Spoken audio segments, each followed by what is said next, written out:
नमस्ते साथियों, कैसे हैं आप लोग। आशा करता हूं कि आप लोग ठीक तरह से होंगे और अपना अध्ययन ठीक तरह से कर रहे होंगे। भारतीय राज्य व्यवस्था का यह 60वां व्याख्यान है और इसके अंतर्गत हम भारतीय संसद में प्रयोग होने वाली कुछ शब्दावलियों के बारे में चर्चा करेंगे। हालांकि कुछ पिछले व्याख्यान में भी हमने इससे संबंधित जो शब्दावलियाँ होती हैं उनके बारे में चर्चा की, लेकिन बहुत ही विस्तृत तरीके से इसका वर्णन किया गया है और आपके एग्ज़ाम्स के हिसाब से जो इसमें चीज़ें आती हैं तो एक साथ याद रखना काफ़ी मुश्किल होता है। अतः इसके लिए हमने पार्ट बाय पार्ट कुछ व्याख्यानों के माध्यम से 20-20, 30-30 मिनट के व्याख्यानों के माध्यम से इन पर चर्चा की है। चलिए प्रारंभ करते हैं आज का व्याख्यान और समझने का प्रयास करते हैं कि कौन कौन सी शब्दावलियाँ जो यहाँ पर यूज़ की जाती हैं। सबसे पहले हम समझते हैं कि मोशन होते हैं। क्लोजर मोशन, क्लोजर का अर्थ होता है समाप्त करना, यानी किसी भी प्रकार के जो प्रस्ताव लाए जाते हैं उन पर कार्य करके उनको पास करके कैसे भी करके क्लोज किया जाता है, तो उसकी चर्चा यहाँ पर की जाती है। कॉलिंग अटेंशन मोशन होता है, जिसमें हम देख सकते हैं कि कोई भी जनहित से संबंधित जो भी मुद्दा होता है उसको समाप्त करने की बात की जाती है। प्रिविलेज मोशन में हमने पहले ही चर्चा की कि लोकहित के मामलों के लिए इसकी चर्चा की जाती है। एडजर्नमेंट मोशन में भी इसी प्रकार की चर्चा की जाती है। सेंसर मोशन को समझने का हम यहाँ पर प्रयास करेंगे। मोशन ऑफ थैंक्स क्या कहलाता है वह भी समझने का प्रयास करेंगे।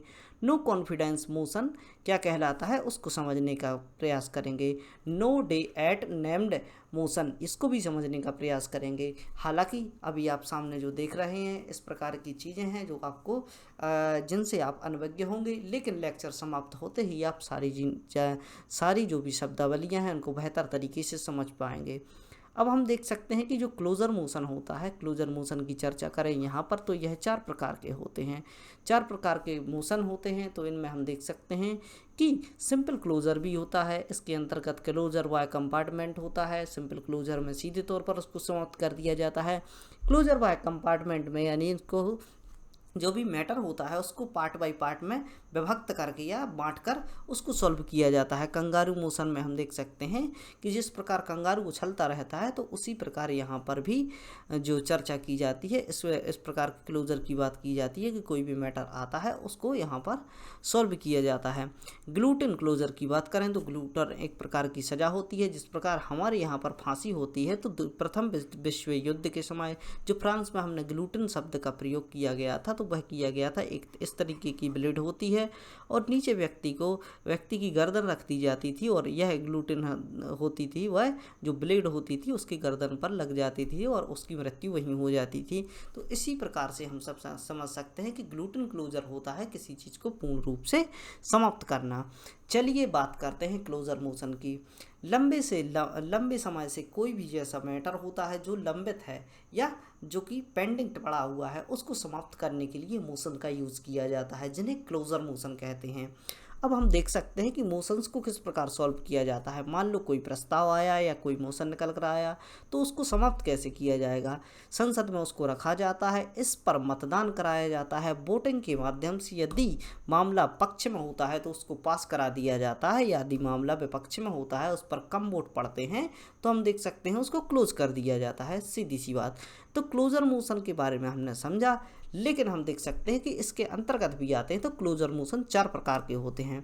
सबसे पहले हम बात करें सिंपल मोशन की, तो सिंपल मोशन में क्या आता है, वह मुद्दे जिन पर चर्चा की जानी है उसे पूर्ण रूप से सिंपल क्लोजर से किया जाता है। यानी ऐसे मुद्दे हैं जिन पर चर्चा की जानी है और हम देख सकते हैं कि उनको सामने लाया जाता है, उन पर चर्चा की जाती है, वोटिंग कराई जाती है और सिंपल क्लोजर के माध्यम से इनको समाप्त कर दिया जाता है। सिंपल क्लोजर का अर्थ है वोटिंग यहाँ पर कराई जाती है। 50+1 का यहाँ पर सहमति होनी आवश्यक होती है। यदि 50+1 यानी आधे से एक अधिक मेंबर्स की यहाँ पर स्वीकार्यता मिल जाती है तो इसे आसानी से क्लोज करा देते हैं।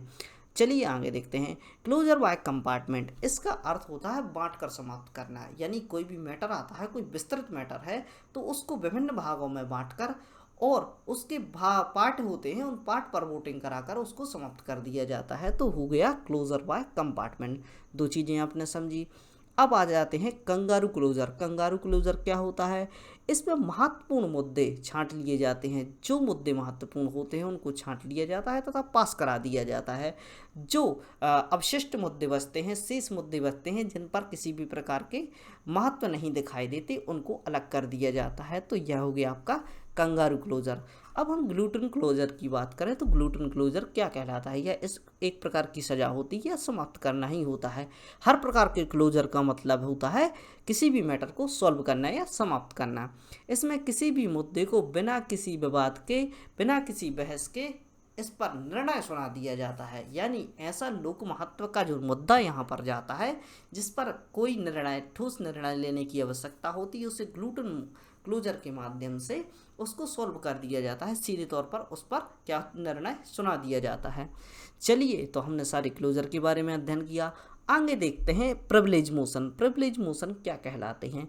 अब हम देख सकते हैं कि हमारे जो मेंबर्स ऑफ पार्लियामेंट होते हैं, जैसे ही उनको चुना जाता है तो वो जाकर सत्तारूढ़ पार्टी से होते हैं और विपक्ष पार्टी से होते हैं। सत्तारूढ़ पार्टी में से कुछ जो यहाँ पर सदस्य होते हैं उनको मंत्री बना दिया जाता है, और मंत्रियों को आप पता ही होगा कि बहुत सारी सुविधाएं उपलब्ध कराई जाती हैं। इन सुविधा में हम देख सकते हैं कि क्वार्टर्स होते हैं, इनको रिलीफ फंड दिया जाता है, एवं हम देख सकते हैं कि सांसद निधि, विधायक निधि, इस प्रकार की बातें यहाँ पर की जाती हैं। तो बहुत सारी सुविधाएं एवं शक्ति इनके पास होती हैं।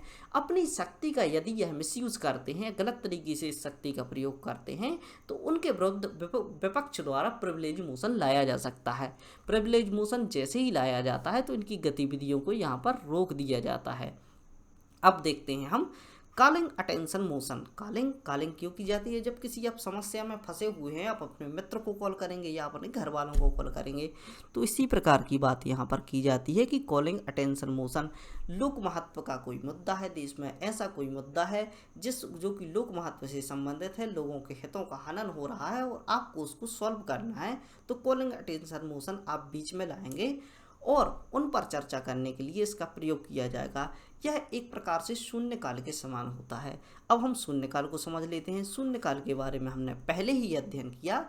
यदि कोई लोकहित से संबंधित कोई ऐसा मुद्दा होता है तो उसको और जो कि यहाँ की कार्यवाही होती है, जो सदन की कार्यवाही होती है, उसके बीच में ही उसको ला दिया जाता है और शून्यकाल के माध्यम से उसको सॉल्व किया जाता है। तो इस प्रकार के कार्य होते हैं।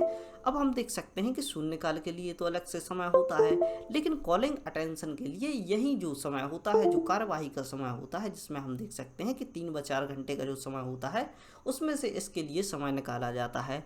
इसका आविष्कार भी भारत में हुआ था, जिस प्रकार की शून्यकाल के बारे में हमने बात की थी। इसका वर्णन संसद की नियमावली में देखने को मिल जाएगा। यह बात आपको याद रखनी है। क्यों याद रखनी है? क्योंकि हमने जब शून्यकाल की चर्चा की तो उसका वर्णन ना तो आपको संसद की नियमावली में मिलेगा और ना ही आपको किसी भी एक्ट में देखने को मिलेगा, लेकिन जो संसद की नियमावली है उसमें कॉलिंग अटेंशन मोशन की बात की गई है। अब इसके इतिहास की बात करें तो यह कब से चल रहा है? तो 1954 से इसको प्रारंभ किया गया था और यहीं से यह अब तक चल रहा है। बात करें एडजर्नमेंट मोशन की। एडजर्नमेंट मोशन क्या कहलाता है? संसद की गतिविधियों को रोककर लोकहित से संबंधित मुद्दों को लाने के लिए एडजर्नमेंट मोशन लाया जाता है। जिस प्रकार हमने देखा कि कोई भी ऐसा मैटर हो या इस प्रकार का इनको प्रस्ताव कह लें कि इनको लाकर हम देख सकते हैं कि लोकहित की बात की जाती है, तो प्रत्येक में इसी प्रकार की बात की जाएगी। तो एडजर्नमेंट मोशन में हम देख सकते हैं कि लोकहित के मुद्दों को लाने के लिए यह संसद में लाया जाता है। इसे प्रारंभ करने के लिए कितनी 50 सदस्यों की स्वीकार्यता की आवश्यकता होती है। अब आपसे बोलते हैं कि बाकी के लिए स्वीकार्यता की आवश्यकता क्यों नहीं होती? इसलिए नहीं होती क्योंकि यह संसद के कार्य को बाधित नहीं करते। यहाँ पर आप सीधे सीधे देख सकते हैं कि संसद की कार्यवाहियों को रोकना है और कोई एक मेंबर आकर रोज के दिन मर्रा की जो लाइफ है उसमें जाकर कोई एक मेंबर आएगा और बोलेगा कि एडजर्नमेंट मोशन लाके मैं ला रहा हूँ, तो हम देख सकते हैं कि यहाँ पर गतिविधियाँ रुक जाएगी। इस प्रकार की बात ना हो, इस प्रकार की अवरोध पैदा ना हो, इसके लिए सबसे पहले इन्होंने कंडीशन रखी है। आप देख सकते हैं कि जैसे ही एडजर्नमेंट मोशन आपको लाना है, यानी आपको संसद की गतिविधियों को अवरोध करना है या रोक कर अपनी बात को रखना है, तो आप पहले जाकर जाइए और 50 50 सदस्यों को साथ में ले जाइए। आप इकट्ठे होइए, उन पर साइन कराइए और इसके बाद आप 50 सदस्यों की स्वीकार्यता लेकर आप सामने आइए। यदि इतने सदस्य आपके साथ जुड़े हुए हैं, इस मैटर को आवश्यक समझते हैं, तो आपके मैटर को सुना जाएगा। वह एडजर्नमेंट मोशन कहलाता है। यह केवल लोकसभा में लाया जाता है, राज्यसभा में इसकी चर्चा नहीं होती। यह भी बात आपको याद रखनी है। समय अवधि होती है 2.5 घंटे तक आपके जो संसद है उसमें इस पर चर्चा की जाएगी। चलिए देखते हैं। नो कॉन्फिडेंस मोशन बहुत ही प्रमुख महत्वपूर्ण, इसको आपको समझना चाहिए। आर्टिकल 75 कहता है कि जो हमारा प्रधानमंत्री होगा, साथ ही उसकी मिनिस्ट्री ऑफ काउंसिल होगी, मंत्रिमंडल होगा, वो किसके प्रति जवाबदेह होगा? वह होगा हमारी लोकसभा के प्रति। यानी वह जो भी कार्य करेगा किसके हित के लिए करेगा? हमारी लोकसभा के लिए कार्य करेगा। तो यहाँ पर हम देख सकते हैं कि जब यह सत्ता में रहते हैं तो सरकारी सुविधाएं इन्हें प्राप्त होती हैं, और जैसे ही अपना बहुमत खो देते हैं तो सुविधाएं एवं शक्तियां समाप्त हो जाती हैं। और विपक्ष बर हमेशा क्या करता है? इनकी टांग खींचने में लगा हुआ रहता है। वो जैसे ही देखता है कि इनके पास अपना कॉन्फिडेंस खो रहे हैं, जैसे ही वह देखता है कि इनके मंत्री कहीं पर निकल कर जा रहे हैं या यह अपने बहुमत में नहीं है, तो तुरंत ही वह क्या करेगा? नो कॉन्फिडेंस मोशन पार्लियामेंट में ले आएगा और बताएगा, बोलेगा कि इनके पास कॉन्फिडेंस नहीं है, और वहाँ पर वोटिंग कराई जाएगी। जैसे ही वोटिंग इनके विपक्ष में जाती है तो हम देख सकते हैं कि सरकारें गिर जाती हैं, और इनके पक्ष में जाती है सरकार बेहतर रूप से बनी रहती है। इनके जो मेंबर्स ऑफ पार्लियामेंट होते हैं, इनके जो मंत्री होते हैं, उनके पास जो सुविधाएं होती हैं वह वैसे ही बनी रहती हैं। और हम देख सकते हैं कि नो कॉन्फिडेंस मोशन का यूज़ बहुत बार किया जाता है कई राज्यों में। हाल ही में हम देख सकते हैं कि जैसे कि महाराष्ट्र है, मध्य प्रदेश में भी इसका प्रयोग किया गया, और बिहार भी हाल ही का उदाहरण आप सामने देख सकते हैं। चलिए देखते हैं सेंसर मोशन और नो कॉन्फिडेंस मोशन में। अब आपको सेंसर मोशन को समझना है तो उसी प्रकार से आपको, जिस प्रकार नो कॉन्फिडेंस मोशन है उसी प्रकार सेंसर मोशन होता है। अब जैसे ही कहीं पर अंतर स्पष्ट करने की बात होती है तो लगभग दो समान चीज़ों में अंतर आप स्पष्ट करेंगे। आपसे भी बचपन में जब आप पेपर देते होंगे तो दो प्रकार से बातें पूछी जाती होंगी। ऊँट और हाथी में आपसे अंतर पूछा जाएगा। ऐसा नहीं पूछा जाएगा कि ऊँट और बकरी में क्या अंतर होता है। तो समान चीज़ों के बारे में ही अंतर स्पष्ट रूप से आपसे पूछा जाता है। तो जिस प्रकार हम देख सकते हैं कि नो कॉन्फिडेंस मोशन में क्या चर्चा की जाती थी कि इसके लिए आपको कारण नहीं बताना होता था कि किस कारण से आप नो कॉन्फिडेंस मोशन लाए।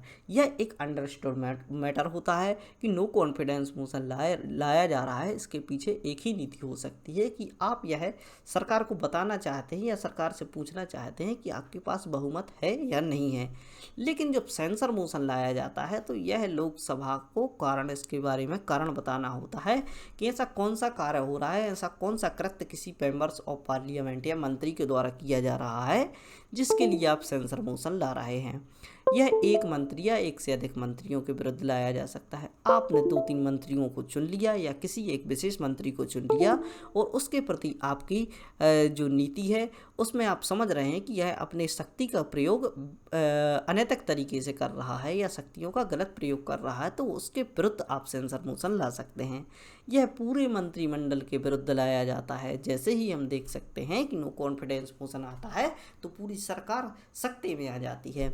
यह विशेष कारण के चलते लाया जाता है। इसके लिए विशेष कारण बताना होता है जिसके चलते आप यह मोशन ला रहे हैं। और हम देख सकते हैं यह केवल यह पता लगाने के लिए लाया जाता है कि पार्टी अभी बहुमत में है या नहीं है।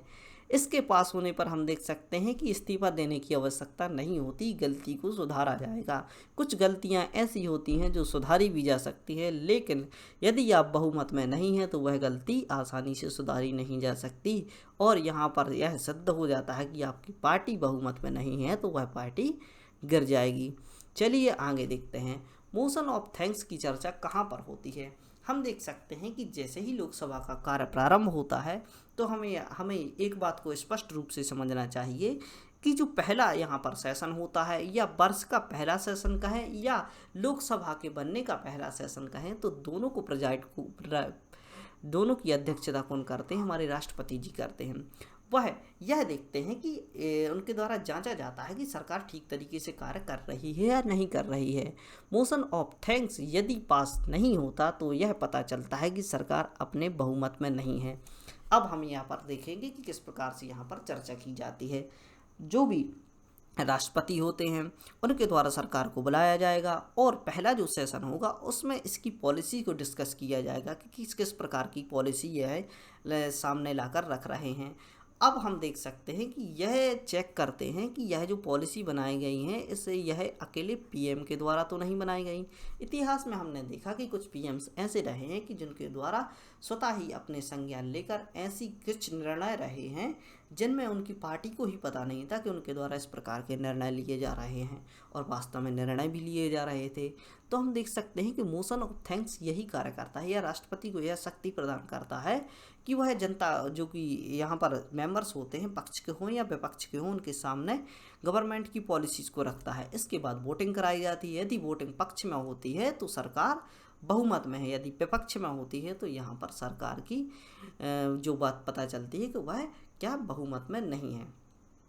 No day yet named motion, यह एक प्रकार का ऐसा मोशन होता है जिसके बारे में जो अध्यक्ष होते हैं उनके द्वारा स्वीकार कर लिया जाता है कि आपके जो मोशन है उसको हम स्वीकार कर लेते हैं, लेकिन हम सोचेंगे कि कब हमारे पास समय है और कब इसे बुलाया जाएगा। यह स्पष्ट रूप से नहीं बताया जाता है कि इस तारीख को हम आपको बुलाएंगे और इस सेशन यह जो मोशन है इस पर चर्चा करेंगे, तो इसे नो डे एट मोशन कहा जाता है। आप जाएंगे, इस प्रकार का मोशन लाएंगे कि किसी भी वेलफेयर की स्कीम है या किसी भी प्रकार के मुद्दे हैं उस पर चर्चा करनी है, तो जैसे ही वहाँ से जो अध्यक्ष होते हैं उनसे बात की जाएगी कि हाँ हम सोचेंगे इसके बारे में, तो यह कहलाता है no day yet named motion. तो आपने बहुत सी चीज़ें यहाँ पर समझी जो कि पार्लियामेंट की शब्दावली होती है। मोशन ऑफ थैंक्स को समझा, no day yet named motion को समझा, और हम देख सकते हैं कि censure motion, no confidence motion को समझा, नो कॉन्फिडेंस मोशन के बारे में विस्तृत चर्चा की, एडजर्नमेंट को समझा, प्रिविलेज मोशन क्या कहलाते हैं उनको समझा, सेंसर क्लोजर मोशन क्या कहलाते हैं, कितने प्रकार के होते हैं, 4 प्रकार के, simple closure, closure via compartment, kangaroo closure, guillotine closure, और हमने समझा कि किस प्रकार से इनको विभक्त किया गया है। सारी शब्दावली पहले ही आपको दी गई हैं। यदि आप बेहतर तरीके से इसका अध्ययन करना चाहते हैं तो सारी जानकारियों को नोट डाउन कीजिए और उनको परिभाषित करते हुए अपने नोट्स को बनाइए। इसी प्रकार के अध्ययन के लिए बने रहें study diet by Mani Pandey से, और ऐसे बच्चों तक इस व्याख्यान को पहुँचाने का प्रयास करें जो इस प्रकार की शिक्षा लेना चाहते हैं, अपनी शिक्षा को बेहतर तरीके से बनाना चाहते हैं। नोट्स बनाकर आप अध्ययन कीजिए और सारी पॉलिटी आपको यहाँ पर कंप्लीट कराई जाएगी, और इसके अलावा पॉलिटी के व्याख्यान आपके सामने हैं, वह भी आप आसानी से पढ़ सकते हैं। पढ़ते रहिए, खुश रहिए। जय हिंद, भारत माता की जय।